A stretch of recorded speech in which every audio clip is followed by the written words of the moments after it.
Emily Gretz. Where are you from? I live in Ann Arbor, Michigan. Are you someone who should be a star but just hasn't had the shot? Yeah, absolutely.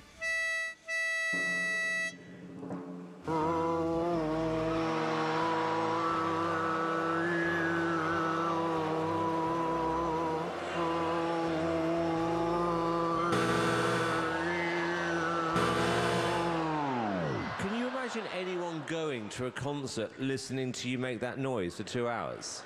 Maybe not that long. Congratulations, 3 notes. Let's all do it together.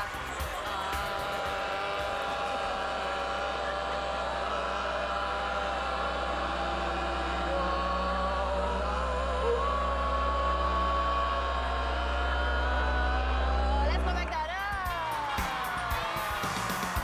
See, the first time you hear it, you don't like it, then you can't get it out of your head. No, I'm still feeling the same way.